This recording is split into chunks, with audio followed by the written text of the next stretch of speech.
like when I did a show in Martinsville, I just said the name, the whole place erupted. If I say your name, Crawfordsville. Yeah. No, it's actually not like that. Sorry, but you did a good job. But you all just laugh. Like Martinsville, I did a show in Martinsville, and they just all busted up laughing. They just think their name is funny, and they know they're, you know what I mean?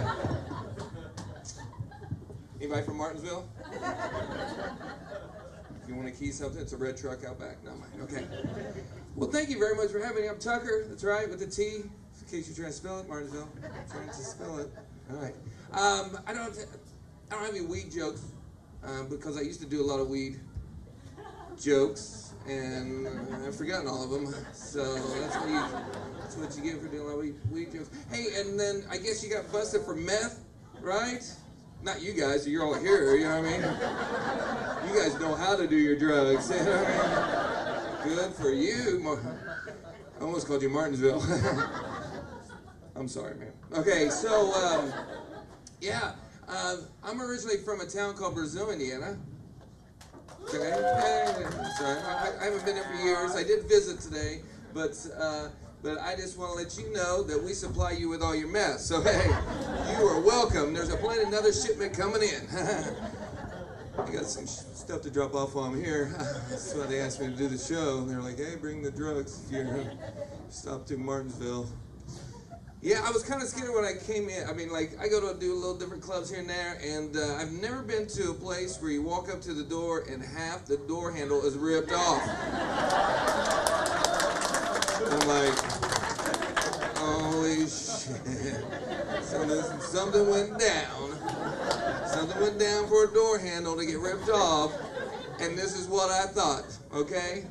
Well, it was Jimmy Bob and me all hanging out the house, right? And we started drinking there. Well, Jimmy Bob, you know how when he gets drinking, he likes to bowl. Well, we all got together, went down the bowling lane. But first we had to stop off at Jimmy Bob's, and then next over at Mary Lou's and Justin Ann's, and then we went to the bowling alley. But Jimmy Bob was already drunk. You know how he gets when he gets drunk. Well, he bowls good, right? We showed up, and Sue was there. You know his ex, and she was drinking too. And you know how they are when they're both drinking. Some fighting's gonna go on, right? Well, some fighting went on. We got Jim Bob outside. She stayed inside, and we almost got him in the truck. You know how Jim Bob is when you try to get him in the truck. He got away. He ran up to that door and ripped that door handle off to get back in there. Hey, that was my story. That was the whole time I was here by myself. I think that's how it went down. So you're welcome. So we know how it went down. Just to let you know, I mean, I am from a small town, but I'm originally from a college. Well, let me flip that background. Originally from a small town, but I live in a college town now, right? So I live in that town where y'all cannot afford to go to college, Indiana University. See, I just plan on living there. I just look a lot smarter when I just got a backpack and hang out around town. People all the time ask me, go, so you go to school? I'll be like, yeah, you know, I'm actually 41, so I figure, you know, that actually the key is to what the youth fountain of youth. What you do, never get married, no kids, move to a college town, get you a backpack, and walk everywhere you go. People think you're younger. It works. But the only difference between a small town and a college town, if you don't like somebody in a college town, between 4 to 6 years, they're gone, all right? If you don't like somebody in a small town, they become related to your ass. I'm just telling you. I get to see mine this holidays, man, right around the corner. You know how it is, Crawfordsville. You're either related by marriage or some venereal thing. Some of you. So, this is going to shock you. Hey, I just recently came out to my father.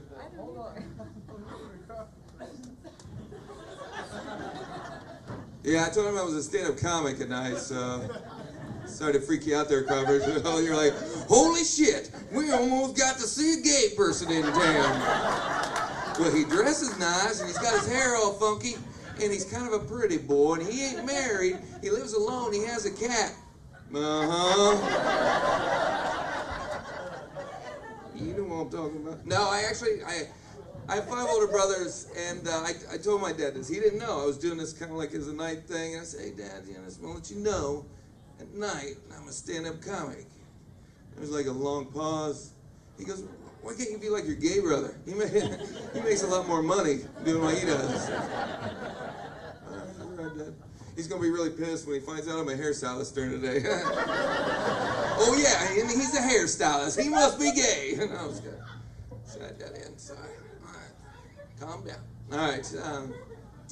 No, I grew up in a small town.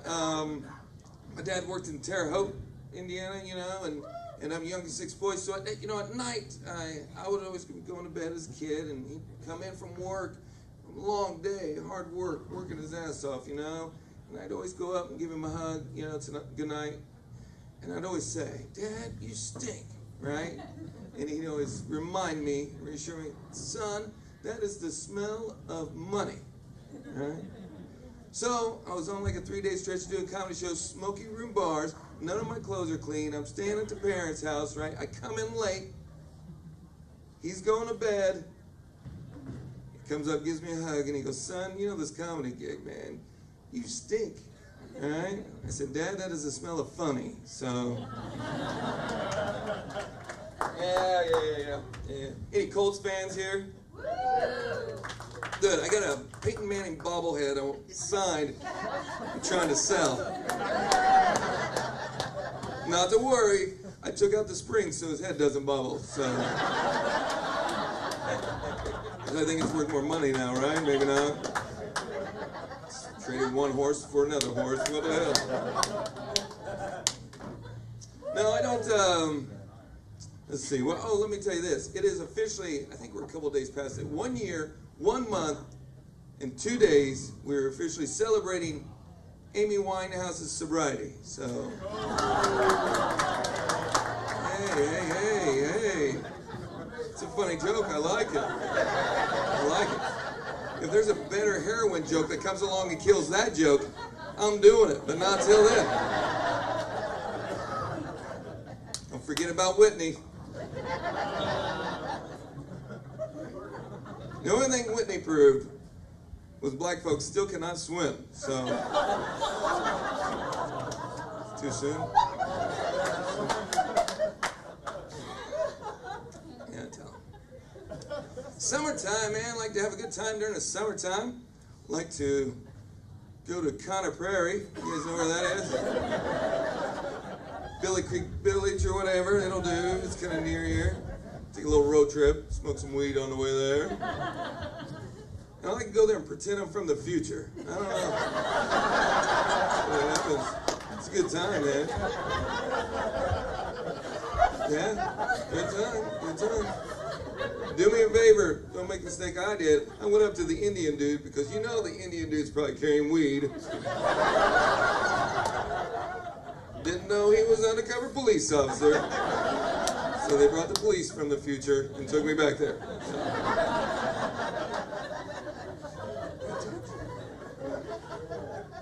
Take your kids down to Conner Prairie when you have the little one, or not Conner Prairie, but Holiday World, swimming, Holiday World, take the kids, right? 1 full day of burnt, you know what I mean?